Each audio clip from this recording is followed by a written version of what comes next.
Well, welcome back. Tonight's review is just a review of a whole bunch of hodgepodge of trigonometry, all different sorts of stuff. So let's get started. Number 1, converting from degrees to radians.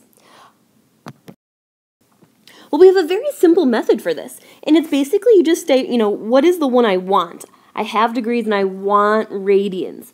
So basically you say to yourself, you're just going to go times, you want a radian, what you want goes on top, pi over 180.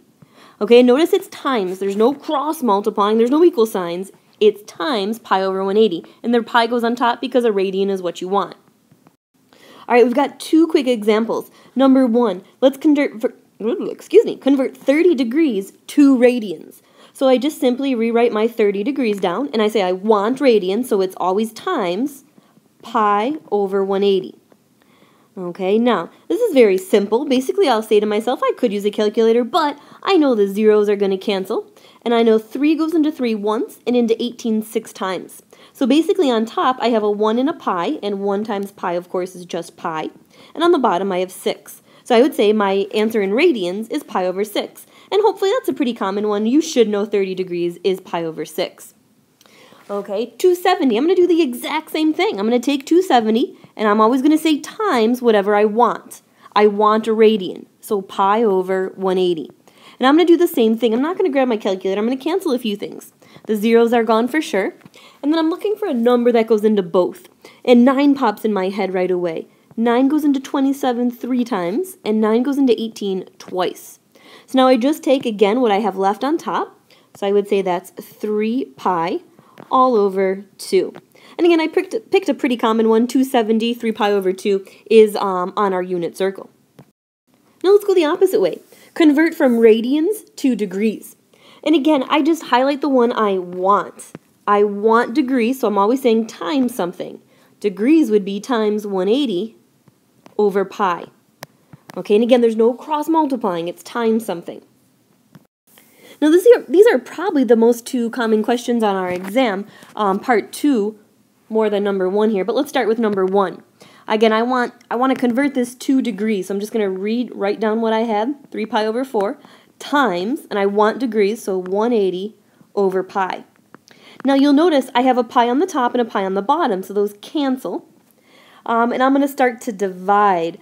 I'm going to say, let's see, 4 goes into 4 once, and then into 180, let's see, 45 times, I believe. So basically, I'm left with 3 times 45, which gets me 135 degrees. Now, what's so special about the second one is you'll notice it does not, let me repeat, does not have a pi in it. This is just really 6 radians. Okay, there is no pi. But it works the exact same way. You just take what you have and you say, okay, it's times whatever I want. I want degrees, so 180 over pi. Okay, now there is no pi to cancel, and that's okay. And again, the reason there's no pi to cancel is there's no pi in the original one. It just uses the word radians. So I'm going to say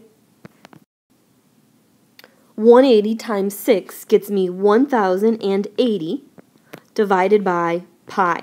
Now just be careful on the wording of the question, whether it wants it as a fraction or to the nearest tenth, etc. Then I could type it in my calculator.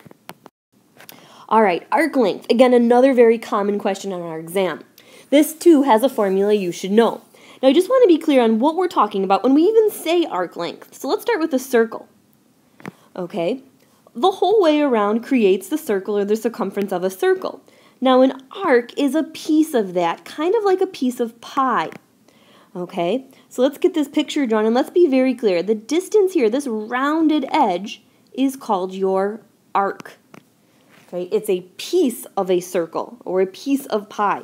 This is called the arc, and mathematically, we denote that with the letter S. This end over here, which I hope is very obvious, we're going to call the radius, and again, that's just this section here. And then, of course, your theta goes right in the middle there. So I'm going to put my theta, and that's my angle. And my pen was a little too thick, so I'm going to bring it out here. And that's theta. Now, in your notebook, we need to star this. There is only one huge detail you have to keep in mind. Theta must be in radians. Okay, theta has to be in radians, and that's the only rule here. So the formula for arc length is S equals theta r, and then again we put a little note and say theta must be in radians. And every time you write that formula out, you make your note with you. Theta must be in radians. Now, us math people always get a little nervous when people ask for the triangular piece of pizza. So I just want to be clear that this is not a triangle, okay? Triangles do not have curved edges, all right? So truly, when you ask for that slice of pizza, you should be asking for a sector, okay? It is not a triangle. It is truly a sector. It is a piece of a circle. Anyways, back into the math. Here's a great question, a previous exam question. You may have seen it on a Grizzly already. So it says cities H and K are located on the same line of longitude, and the difference in latitude of these is 9 degrees as shown in the accompanying diagram. The Earth's radius is 3,954 miles. How many miles north of the city K is city H along arc HK? Round your answer to the nearest tenth of a mile. Now you'll notice they didn't use the words, use arc length formula. You have to interpret that from this question. You have to say to yourself, well, I see a piece of pie basically. Again, it's not a triangle, it's a sector, a piece of a circle. So I'm going to immediately say when I see that piece of circle, S equals theta r, and again, theta must be in radians. Okay, S stands for the arc, that HK, and in fact, that's what they're looking for, so that's my X basically. My theta is 9 degrees, but it has to be in radians, so immediately after that, I'm going to put parentheses and say in radians means multiply by pi over 180. And then I'll have to multiply that by the radius, which happens to be 3,954. Okay, so a very simple formula, S equals theta r. There's only that one hiccup to it, and that's this theta. It has to be in radians. I can't stress that enough. If they told you this was 9 radians, you wouldn't need this piece in here. Okay, but if they give it to you in degrees, you have to convert it to radians. Now, I would just plug and chug this whole thing in my calculator. There's no need to do it in steps. Just all on one line, type that in and round appropriately. So like I said, a mix of trig ideas here. The next topic I'm going to bring up is something called co-functions. Now, I separated that co because that's kind of what gives it away, these co-functions. And I want you to highlight that CO, and you're going to see a lot of co's here. Okay? Co-functions come from the nice geometry word. Now, it doesn't sound like co, but it starts with CO. Complementary. So again, underline that CO.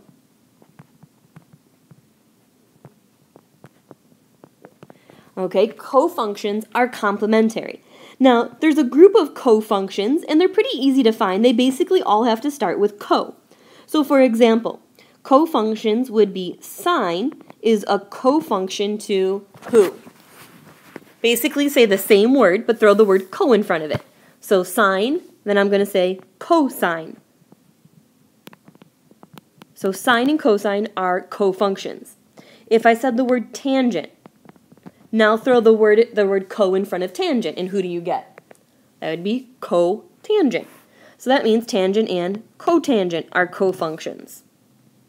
We've got one more. We could say secant and who?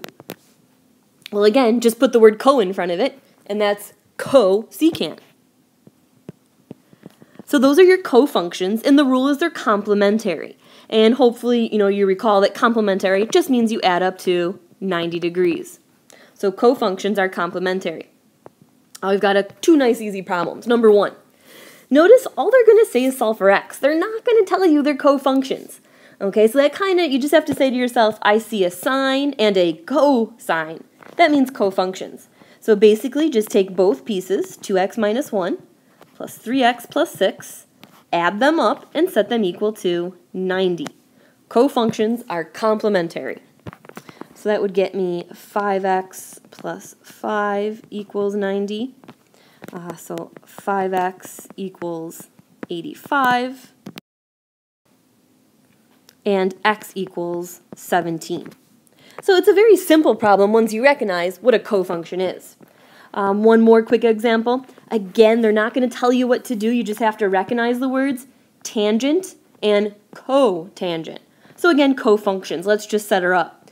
This piece plus this piece are complementary, that CO word, so they add up to 90. And again, they're quick and easy to solve, but just watch that complementary part. All right, now for the fun part. The last little topic I threw in here are all the trig rules or identities. So hopefully you know these pretty well. Cosecant is really 1 over sine. Secant is 1 over cosine. Cotangent, 1 over tangent. You could also say that this is cosine. Oh, that pen is so big. Cosine over sine. Sine then is 1 over cosecant, etc. You can read this on your own. Tangent then is sine over cosine, which they do have down here. And then your 3 Pythagorean identities. Okay, now we're going to do some goofy proofs with them. So let's go ahead and dive into those. Now proofs are kind of nice. Basically, they tell you what the answer is. You just have to show the work to get to the answer. So they're saying this junk, when you divide it, should simply turn into cosine. And just prove it. Show it. All right, so I see cotangent. Who could you put in place of cotangent? Well, obviously 1 over tangent, but that's kind of boring. Let's go with the reciprocal identity. Cosine over sine. And I'm basically just replacing it. Okay, no big deal. So that's now my numerator. And then in the denominator it says cosecant. So again, who could you replace cosecant with? Well, 1 over sine. Okay, now, they're just telling me the answer is cosine. You don't really need to do anything with that side. We just need this side to work out. So all I'd have is simply a complex fraction, and I'll look at my denominators and say, okay, the denominator's sine. So I'm going to multiply the top and bottom by sine theta, and watch the magic happen. This sine and this side cancel, and you get cosine. This sine and this side cancel, and you get over 1. And cosine divided by 1 is equal to cosine. You just completed a trig proof. Let's try another real simple one. Why don't you pause it, give it what you got, and I think you'll really like this one. So pause it, good luck. Well, hopefully you've done what I've done. I've got sine theta over 1, and then times cotangent, which is really cosine over sine, and again you'll notice the signs cancel, and you're left with cosine over 1, which of course is just cosine. So again, nice easy trig proof. Alright, now this one's a little uglier. We've got 1 plus cosine theta equals sine squared theta over 1 minus cosine theta. Alright, so you might be saying, well, which side am I not going to touch? It's probably going to be this side because it's pretty simplified already. 1 plus cosine theta, there's really nothing more I can do to that. Now on the second side, the only term that sticks out to me is this sine squared theta. Okay? And you just ask yourself, where do squared terms come from? Well, every time I see a squared term, I think the Pythagorean identity, or the Godfather rule. So I'm going to go ahead and write that out. I've got sine squared theta plus cosine squared theta equals 1. And that's the one I'm going to use because this one says sine squared theta in it. So my goal is to get this sine squared theta by itself, and I imagine you can subtract that in your head. I would say sine squared theta is equal to 1 minus cosine squared theta. And basically, I'm going to take this and substitute it into the sine squared theta. So I've got 1 minus cosine squared theta all over 1 minus cos theta. All right, well, at least it's a little nicer. Everybody's the same trig function, but what can you do next? All right, and again, I'm going to mess with this top part here. It might look confusing, but what if I told you 1 minus x squared? What would you do to that? Yeah, you're right. You probably would factor that as 1 plus x and 1 minus x. It's the same idea here. You're just going to factor it as 1 plus, instead of x, it's cosine theta, and 1 minus cosine theta. Okay, and again, just treat that like an x squared term. And you have all of that all over 1 minus cos theta. And again, you'll notice that this term is the same as this term. They cancel out, and you're left with 1 plus cos theta, which in fact is what you were trying to prove, that you get 1 plus cos theta. Well, like I said, we had a little trigonometry hodgepodge tonight, a little mix of a bunch of different things, and hopefully that clears up any misconceptions in those areas. We look forward to seeing you tomorrow. Have a great night.